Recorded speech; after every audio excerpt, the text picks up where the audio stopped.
Sipai tule haki makaniya tuntrum video chuanin keys to success the point sari kan soi le dona he ta hianin hei chalai te po COVID-19 chileng awangin kan har chuaka izon na lamati to de turing kan so wa mai chu lockdown awangin ma ayal chatak tak te izon na turata na yang pala na tam tak te po hi achol ta thu pani amai ro chu internet kan nei online bangyan izon na dia kan puit hiani ti shedu tele mu puitu mu tu te kan ni to achu bang choni network marketing an ni an amo online mga social media mga thilzor chung chang te po kan in ti bua he video hianin network marketing lotling tura rabi kan sei do na ni company pakhat ka thona chuanin mi US market ni ya so ta chuanin thakata po hian cheng cheng dia dollar si tak tak hi kan lalu thei ani chu organization chuanin products po kan zuara ni laba ei US mi poi mo tak tak te an company an address te tin amibal designation te an email address and phone number te kan zuar china chu tiang po kan shat thei ani chuanin headline ko na pri chan product nge customer te ina an mutu rang nge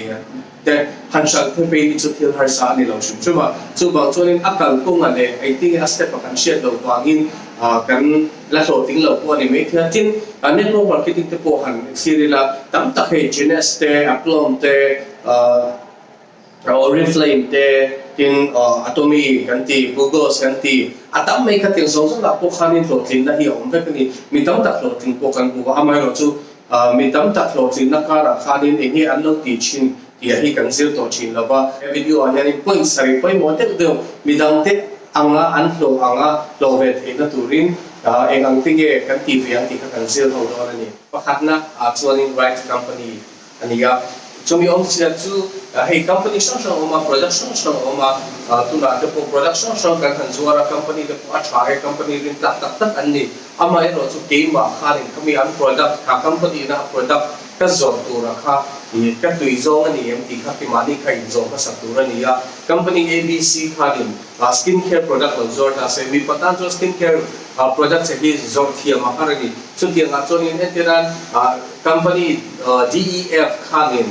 supplement lampang zuar ta se katang chorin supplement lampang zora kha ka all samjong mai ni ka circle han chu bang chorin ka ba join na tur ka ki chen kan chen om te kan thopui te na hemi company hemi network marketing ya chalu tu kan join ve ro tia valu top lovin ke mani in kan lu kha ni product ka su zor thiam chi ani em ka tui zong ani em ti kha in en pata kata ke mani tui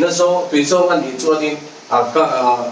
thil han zo do po han sui tu kan chak do ne ni tin kan te rei pe pha do na ni chu ba chuanin engka kan company kan du na akha kan study ma sa chen tu ra ni ga kan tui na tak product zuar company kan du chi ni na be thu ma chuanin product knowledge kan dia product koi organization or company koi network marketing apos du do tin engko network marketing evaluate here lo ni point nang ma point hill products items then ne okay stationary items ko ne se ilo zuar online pangin ilo zuar do na niya chu ta chuanin isia tu ra chu ki product ta kai sia chian lo chuanin shan akhar china ni tin eng company nge eng ha chat na tu te in nge ma mo ang ti kha knowledge ka kan sia ta ra ya kan in sia ma sa tu ra niya chu bang chuanin eng po zuar do ni la product knowledge ka kan ne pa ta ngai ba ko ana chuanin training amo thil thar zir ber ipoi wa me ma thil kan ki ta sa thil ka zuar do na ni chon khami ka thil zor tu rina a competitor samo a relate to eng angi enge hemi hianin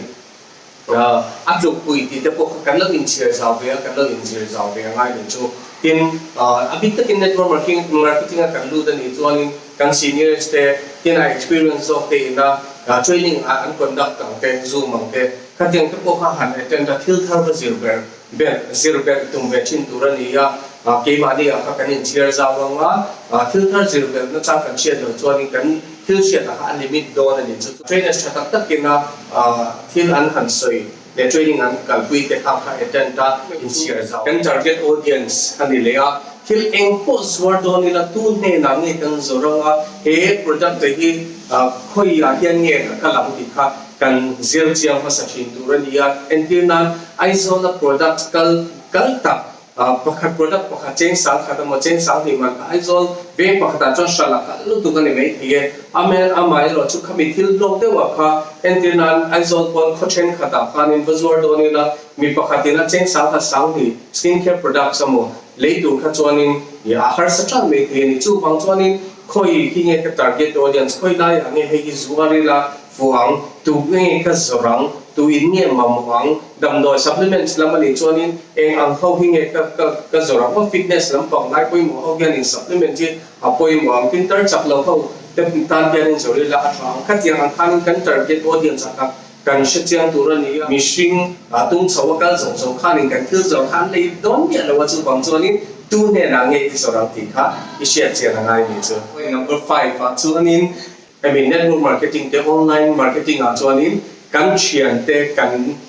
chung khat business prospect cha man thin do tu ni ga kan circle mi te downline kan na du bang du tin develop tin kan pa pusha mi thar lak kan share ngai lo kha kan business prospects tu ra chu ni chu mi thar lak kha kan zon belanga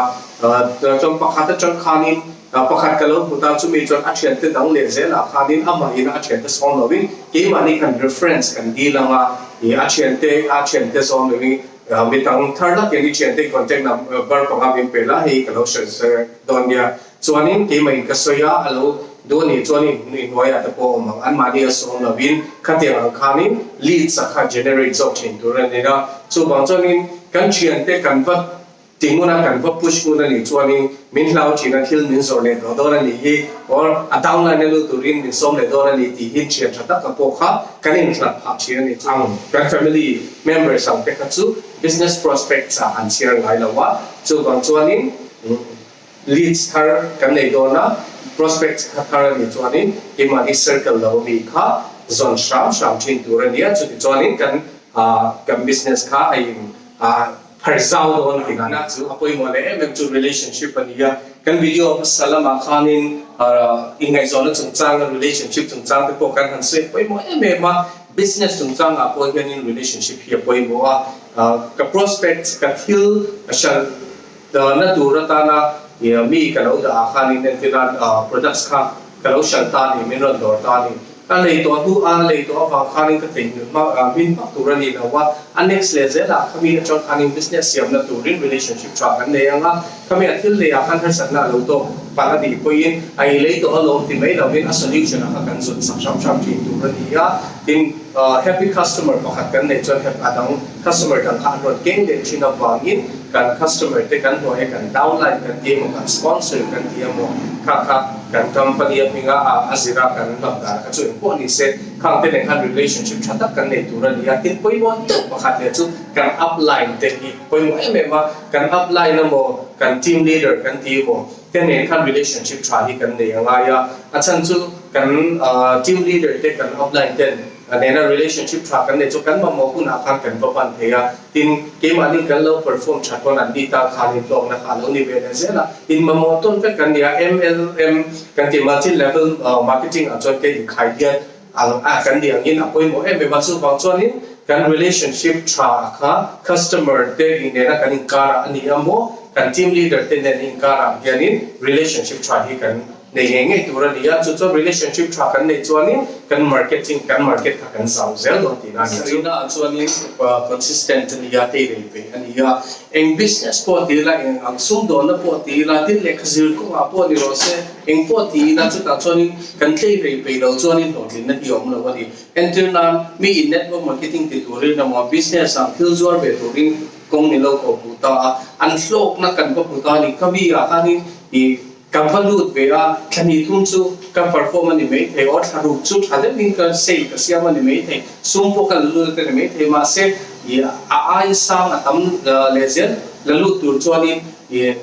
in khadam ya lawa thatina ka ti pe ka kha anga ya tin pe lockdown lai te ni kami lockdown lai da to khani sales om lo ni me the ka ti anga khani re mak ni lawin kan customer ma sa te relationship kan se to khani ka tiang te lova bia ka ya nge discount te i khatia ang updates omang te offer omang te kha to ka lo ka shil te lo in upgrade ve te kha nga ya chu bang chuanin chen khatam takina hei network marketing ate po lo thing tam takan kan mu ni chen chuanin motor te pon leia motor te andonga chen chuan in te pon sa amai ro chu kham khanin khatia ang din mun theng tu khanin eng tiang angin nge an lo be ya an lo ti chang nan nu dang kha kan nei ve lo chuanin eng po ti la network marketing am online business ani amo till products face to face in life ang pon ni ro se khatia anga ti sam nan kan nei lo chuanin aton tin ve thei lo ani ti kha point number 7 na chu ani network marketing ti te ben reng in midang te network marketing ti ve tura kan som lo kan downline la lo lu ve tura kan du ni ko yin a ha thak lo ti te amo mấy cái là thì thuộc phát lâu in hay ala vũ trụ thì ang song hian in isong to lâu in là clothing tu chuan in thì về shop mà ngay tin ni e ta dang ten en chuan in a thuộc te ve mấy in a om chung ko in chung tam ta ka lam lu the ama elo chu marketing te alo ti ve angai sia te thì khách hàng ăn rau khan in sữa sữa rau kia là thì là trong vào mà đuổi là cũng trong cái là lút về thì lo cái đuổi là đau là nếu ông cho nên coi sẽ trong cái con cái là lút về thì là thì khác in sữa kia là vì là đuổi là đau là nên để chơi cuộc khan nên ăn mà đi là chết về lo cho nên ăn đồ kiến nó tắc ông là vấn đề thì ăn rau khan in sữa là ăn mà rồi chứ network marketing kia Azon na tan atla ka ni tia hi kanin shil she zo turania tin thil eng ko zwar do ni la kan product sa te kan zo ma in ke ma ni hi kanin shal ma sa chi turania chu mi om sia chu ke ma ni a zo ka customer ti min le chi na ni ke ma ni kha min rin ma sa kha ngai pu chi na ni ke ma ni min rin na ke ma ni kanin shat thiam kanin sale thiam chuanin kan thil zo ra ken te la zo ka chu something we can lay on don china chu bang chuanin customer can care chung chang ate kan ngai to chung chang ate ke mali ina product knowledge kan share chung chang ate survey kan nei am kan research am kan thil zora kan chiang am ti te kha i kanin sale na pakhat tur chu ania chu tiang ang zong zong chu kan share kan ti kan zira kanin share zawa kan kan practice ani chuanin I eng na po thokila I lo thina I omaniti kha he video a changa kan zir thei is youtube pa hianin topic shop te kan cover china khang te ko kami lo thir sapula in la subscribe lo ni chuanin kan channel ni lo subscribe sa beleng I do